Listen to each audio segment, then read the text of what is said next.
Hey, how's it going, guys? Mr. Boss for the win here, and in today's video, we're going to be talking about the brand new PlayStation 5 details that have been confirmed today from Sony, and also how this relates to GTA 6 based off of some current leaks that we've seen. So that's right, on a post they made on their PlayStation blog and in an exclusive interview with Wired, we got some brand new details on the PlayStation 5 today.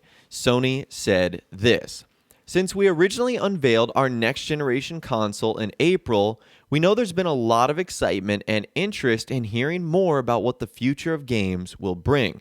Today, I'm proud to share that our next generation console will be called PlayStation 5 and will be launching in time for holiday 2020. So to no one's surprise, Sony's next generation system will be called the PS5, but I think the more interesting news is that it will be launching around this time next year, holiday 2020, which means that we are basically 365 days away, maybe a little bit more, from having ourselves a next generation console. That seems crazy.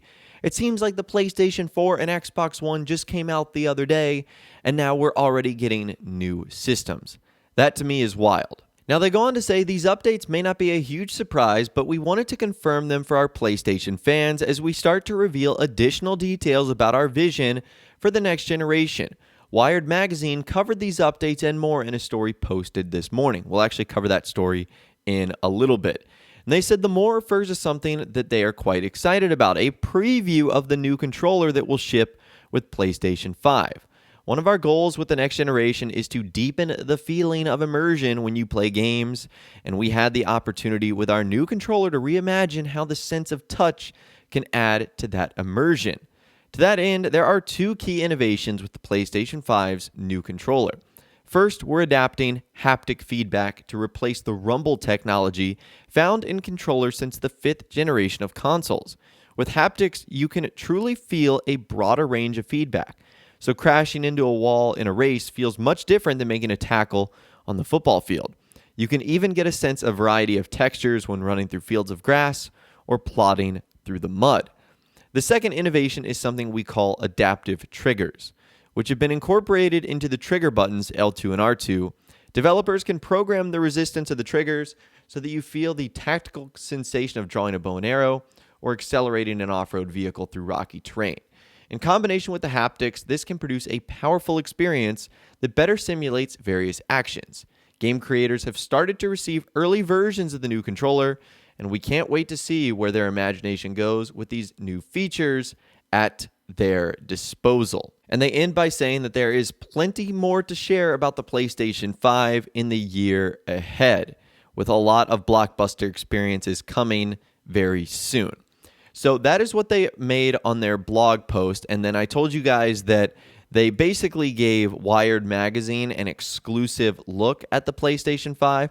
And I will leave both those links in the description. So if you want to check them out for yourself, you can. Now, one of the big things that the Wired interview touches on is more features of the PlayStation 5 controller.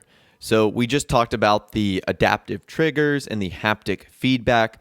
Well, the new PlayStation 5 controller is going to be using USB Type-C instead of, I think it's like micro USB now to USB and how it charges. So that's great. Type-C, of course, is the future. I'm sure many of your phones or computers might now use that to be charged. So I think this is, just PlayStation 5 sort of conforming to the norms of technology that we're seeing. It also has a new speaker system on the controller, which is nice. I don't use the speaker system on the controller. I've just got my headset. But for those of you guys that do, that is quite nice because it isn't amazing. I mean, it is a controller after all, but it's never been like insanely good. It has better battery life, which I really like. I feel like mine is always dying, maybe because I leave it on, but regardless, still pretty cool. Now, one thing they did confirm is it's going to be heavier than the Dualshock 4 controller, but it will be lighter than the Xbox One controller.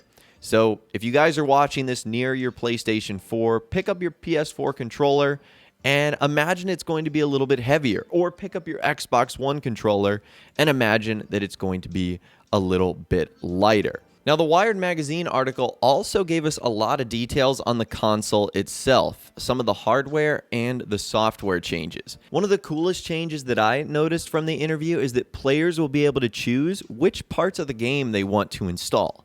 So this means that you can install just the campaign or the multiplayer mode.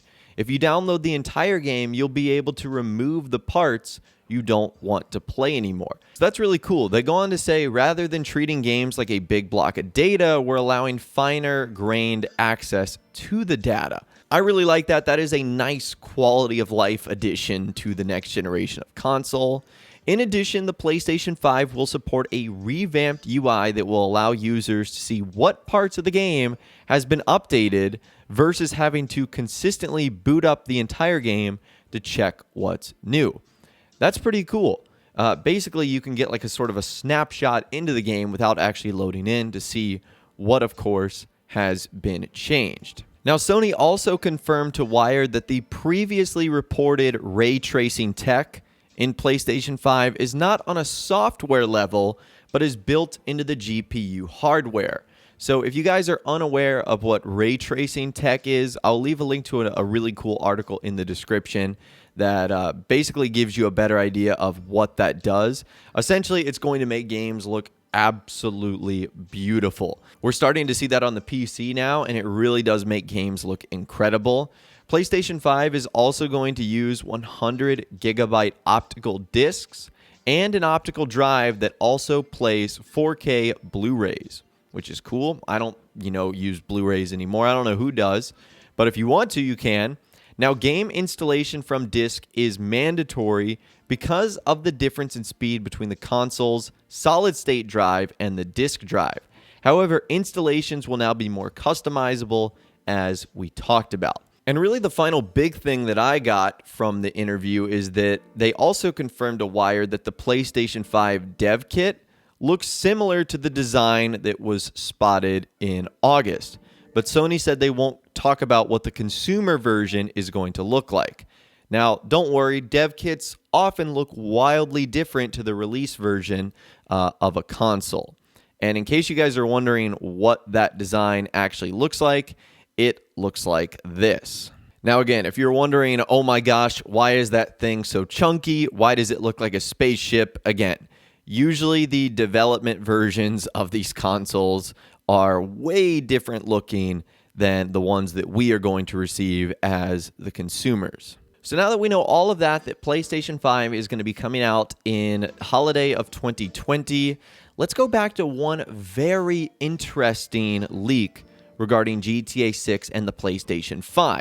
We covered this earlier this year, and they talked about a lot of things that have so far turned out to be correct, like that the PlayStation 5 was going to be releasing in holiday 2020, that it was going to feature ray tracing, that it was going to feature a bunch of other additions like an upgrade to the Dualshock 5. They also talked about the pricing of it, some games that were going to be available at launch.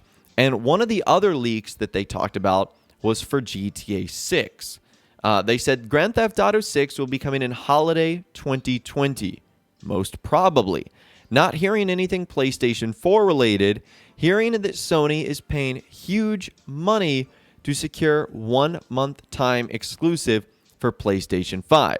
Been hearing rumors about Miami and New York, so 2 big cities, but I'm not sure if that's 100% true. So the reason this leak became more interesting is because of the confirmation that the PlayStation 5 is coming out in holiday 2020, but also what Rockstar is doing for Red Dead Redemption 2 on the PC. They are securing a 1 month exclusive for the Epic Game Store before the game comes out on Steam. So is this something that Rockstar would do in the future with a console Grand Theft Auto title? Have a 1 month exclusivity on a console like a PlayStation 5. That would be crazy. It wouldn't be shocking given what we've seen so far and also what Rockstar has done in the past, working with both Sony and Microsoft for time exclusives for their DLCs that we've seen in GTA 4 and also new content that they've been releasing in Red Dead Online. And then as far as the other rumors go, the fact that it'll be taking place in Miami and New York, which would be fictional Liberty City and fictional Vice City, I mean, at this point in time, who knows where the game is going to take place, but that is interesting to say the least. So as always, I will leave links to all of this in the description, so if you want to check it out for yourself, you can. I think it's pretty crazy that Sony has come out and just said, hey, here's all the details on the PlayStation 5. It's going to be out in basically a year. And does it match up with some of the GTA 6 leaks that we've seen in the past? But like I said, I'd love to hear from you guys in the comments down below. Let me know your thoughts, opinions, and more on everything we discussed in this video today. If you guys did go to enjoy this video, though, a like rating would, of course, be awesome. And be sure to subscribe to my YouTube channel if you are new, or you want to stay up to date on all the latest GTA and Red Dead Redemption videos that I'm doing here on my channel. And be sure to ring that notification bell as well. Sometimes YouTube just doesn't work, and if you ring that bell, you'll always be guaranteed to be notified when new videos arrive. But of course, as always, guys, thank you all so much for watching. Take care, and I'll see you guys in the next video.